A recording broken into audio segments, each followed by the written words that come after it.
बिस्मिल्लाहिर्रहमानिर्रहीम। अस्सलाम वालेकुम वरहमतुल्लाहि वबरकातुहू। काबिल एहतराम व्यूअर्स, मेरी दिल से दुआ है कि अल्लाह रब्बुल इज़्ज़त हम सब की उम्र में, इज़्ज़तों में और रिज़्क में बेबहा बरकतें रखे, हमारे बच्चों को हमारी आँखों की ठंडक बना दे और जितने मरीज़ हैं अल्लाह पाक उन्हें शिफ़ाए कामिला अता फ़रमाए और जो हमारे प्यारे हमसे जुदा हो चुके हैं अल्लाह पाक उन्हें अपनी जवारे रहमत में बुलंद मुकाम अता फ़रमाए। आमीन या अरहमुर राहिमीन। इसी के साथ आज बहुत ही सिंपल मसालों से बहुत ही लज़ीज़ खाना जो है मैं आपके साथ शेयर करूंगी और इसके साथ ही साथ मैं अपने बिगनर्स को, मैं अपने सीखने वालों को जो चाहते हैं कि रिस्क विद सुमेरा भट्ट के चैनल से उन्हें कुछ सीखने को मिले, तो चलें आज आपको कुछ टेक्निक्स बताती हूँ कि कैसे खाने को रखने में कौन कौन सी टेक्निक्स के साथ, कौन कौन सी पॉइंट्स के साथ हम इनका ख्याल रखते हुए एक अच्छा काम कर सकते हैं। तो मैंने सबसे पहले जो है कुकर में पानी डाला है तकरीबन 1 लीटर। उसके साथ ही मैंने ना छोटे गोश्त की 2 हड्डियों के साथ ही मैंने एक यखनी का प्लान किया था, लेकिन मैंने सोचा कि चलें बच्चों के लिए 1-2 इसमें बोटियां भी डाल देती हूँ। तो साथ ही साथ मैंने खड़ा मसाला जो है वो शामिल किया है, जिसमें 1 टुकड़ा अदरक का था, थोड़ा सा लहसुन और 2-3 प्याज और यहाँ मैंने टमाटर भी फ्रीज़ डाला है। 1 चम्मच नमक चला गया, हाफ़ टी स्पून हल्दी चली गई और इसी के साथ ये खड़े मसाले हैं, इसको आप नोटिस कर लें, इसको रोक के देख लें वीडियो को। ये सारी चीज़ मैं इसमें शामिल की हैं और 1 अदद सब्ज़ मिर्च के साथ मैंने इसको गलाने के लिए रख दिया है। और ये मैंने रात भर आधा किलो दाल को अच्छे से वॉश करके भिगो के रखा था और सुबह सहरी के बाद मैंने इसे गला लिया था और ख़ूब अच्छी तरह गला लेने के बाद अब ये पकने के लिए तैयार है। तो यहाँ मैं इसको आपकी उसकी गलावट भी ज़रूर चेक करवाऊँगी कि ये किस कदर क्रीमी जो है गलावट है और यहाँ तक आपने इसको लाना है। इस सालन का मोस्टली हम इसको बग़ैर गोश्त के भी बनाते हैं। अगर आपके पास चिकन क्यूब्स हों तो आप मसाला बनाते हुए इसका इस्तेमाल भी कर सकते हैं और मटन को स्किप कर सकते हैं, लेकिन मैंने ऐसे ही टेस्ट के लिए थोड़ा सा डाल लिया था। अदरवाइज़ ये मेरी दाल की ही आज की रेसिपी है। और यहाँ मैंने खड़े मसाले सारे ही निकाल दिए हैं और 1 प्याली इसमें मैं थोड़ी कम रखते हुए इसमें मैंने डाला है और मैंने 1 टेबलस्पून इसमें पाउडर डाला है रेड चिली का और थोड़ा सा गर्म पानी। अच्छा याद रखना है, मैंने हमेशा वीडियोस में बताया कि पानी कुकिंग के ड्यूरेशन में गर्म ही जाएगा और यहाँ इसको पका रहे हैं। यहाँ ये वाली टिप जो है ना, मेरी दादी जान इस तरह करते होते थे, यानी कि ऑयल के अंदर वो सुरख मिर्च डालते थे और थोड़ा सा उसको पकाते थे और उससे बहुत अच्छा कलर आता था। और अब आप भी देख सकते हैं कि बड़ों की जो टेक्निक्स थी वो किस कदर मज़े की थी। यहाँ मैंने इसको चेक करना है पानी के नॉर्मल टेम्परेचर वाले पानी के साथ और ये अभी तक गला नहीं है, इसको वापस हम गलाएंगे और 20 मिनट के बाद मैं आपको ये चेक करवा रही हूँ कि यूँ होना चाहिए। अगर गोश्त डालें तो गोश्त की जो कंडीशन है ऐसी होनी चाहिए, अदरवाइज़ दाल तो मैंने आपको चेक करवा दी थी। मसाला भूनें और उसके अंदर आप चिकन क्यूब डालें या अगर यखनी रखी हुई है तो वो डालें और इसी के साथ आप इसको डाल के तो अच्छे से इस कंडीशन में ले आएँ। और यहाँ पर गर्म पानी जा रहा है, कितना कि जितने में आपको ये हल्का सा रस मिसा सा रहे, यानी कि बिल्कुल ड्राई दाल नहीं होनी चाहिए। अब मैं इसको एक तरफ दम पर रखूँगी, 1 बॉयल देने के बाद दम पे रखना है आप लोगों ने, पहले नहीं। तो चलें जब तक वो दम पे है हम लोग तैयारी करते हैं। कल जब मैंने एक डिश बनाई थी जिसमें मैंने तिक्के सिखाए थे, उसमें मैंने जो सर्कल में लगाए थे ना अनियन, ये उसका बचा हुआ मटेरियल है। मैंने आपसे कहा था कि आप ग्रेवी भी बना सकते हैं ना, तो देखें बचे हुए प्याज से हम क्या नहीं कर सकते।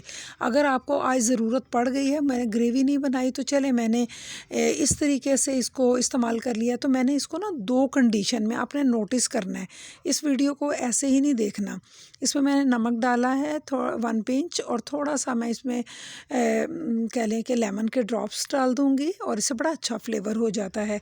और आई कैची करने के लिए इसमें मैं थोड़ा सा ग्रीन कोरिएंडर डालती हूँ, ये रेस्टोरेंट स्टाइल होता है और अगर इस तरह कर लें तो दस्तरखान बड़ा ही अच्छा लगता है आपके सैलड के साथ।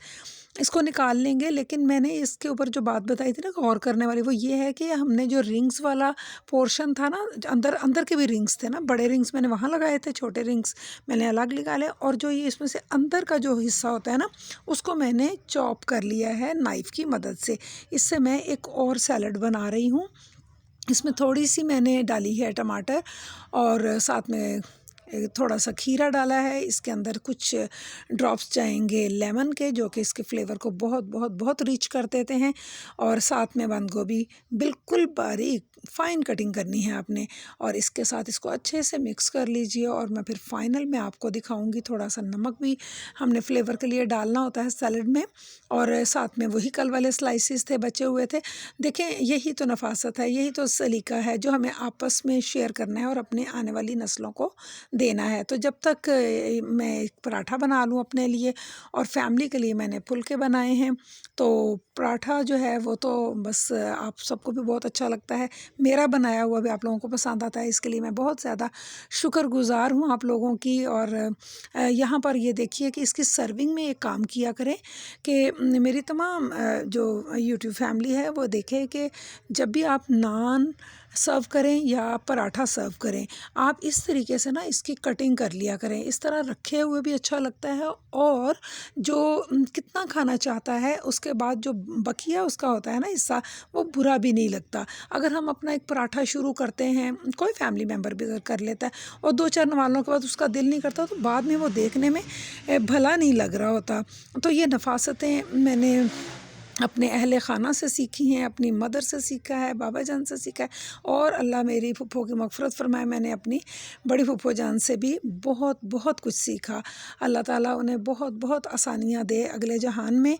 और यूँ मैं अपनी मैम एक सबिया हैं जिन्होंने मुझे सेकंड ईयर में होम इकनॉमिक्स पढ़ाई थी, और मैं आज उनके लिए भी दुआ करना चाहती हूँ कि उन्होंने हमें चीज़ों को रखने के बारे में बहुत ही फ़ोर्सली तालीम दी थी। तो ये देखें ना कि ये सारी घुट्टी में पड़ी होती चीज़ें होती हैं जो आज हम अपने आने वाली नस्लों के साथ शेयर कर रहे हैं।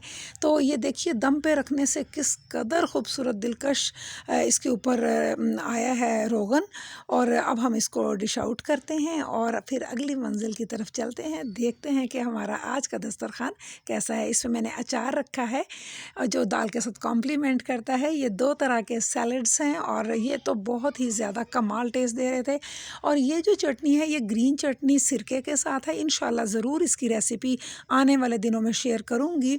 और कोरिएंडर के बारे में ये कहना है कि कुछ ऐसे हमारे फैमिली फ्रेंड्स हैं और रिलेटिव्स भी हैं जो कि लाइक नहीं करते कि उनको स्प्रेड कर दिया जाए सालन पे। तो ऐसी कोशिश किया करें कि अगर आपके ऐसे गेस्ट हों तो आप उन्हें अलग से रख दें, सेपरेटली रख दें। अगर वो ना लेना चाहे तो जो लेना चाहता है वो ले ले। ग्रीन चिली ज़रूर होनी चाहिए, और इसी के साथ खजूरें हैं, और ये फुलके हैं जो मैंने अहले ख़ाना के लिए तैयार कर लिए हैं।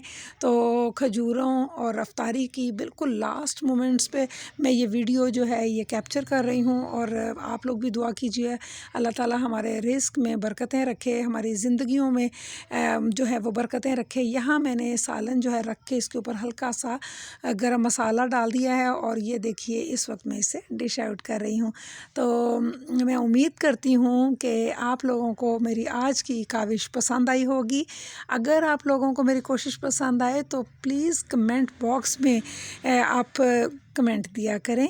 मेरे पर्सनल नंबर पर हार्ट्स और थम्स अप की बजाय मुझे ज़्यादा खुशी होगी कि आप लोग मेरे कमेंट बॉक्स में आके मुझे जो है मेरी हौसला अफजाई करें। और मेरे जो लोग मुझे कमेंट बॉक्स में कमेंट्स देते हैं उनके लिए मैं तहे दिल से मशकूर हूँ। और अगर आप लोगों को कोई फरमाइश करनी है तो वो भी आप बसदशौक़ कमेंट्स बॉक्स में कर सकते हैं। और ये तमाम चीज़ें जो हैं ये मैं अपने हस्बैंड के लिए निकाल रही हूँ, और इसी के साथ मैं पहले टेस्ट करूँगी इसको कि मेरा अब ये जो सालन है इसमें जो मसाला जात हैं वो कैसे रहे हैं। और यकीन करें कि पूरी फैमिली ने आज की इफ्तारी को बहुत इंजॉय किया। आप भी बनाइएगा और मुझे बताइएगा कि आप लोगों को मेरी ये कोशिश कैसी लगी। तो रिज़्क़ विद स्मा रॉबर्ट की आवाज़ जहाँ जहाँ सुनाई दे रही है, अल्लाह ताला आप सबको खुश व खुर्रम रखे। और इसी के साथ मैं अब इजाज़त चाहती हूँ। इंशाल्लाह जल्द किसी नई डिश के साथ आपसे मुलाकात होगी। तब तक के लिए लाइक शेयर एंड सब्सक्राइब का बटन अगर आप दबाना चाहें तो ज़रूर दबाइएगा, और मुझे अपनी दुआओं में याद भी रखिएगा। तो चलें फिर इजाज़त लेते हैं। अल्लाह निगहबान।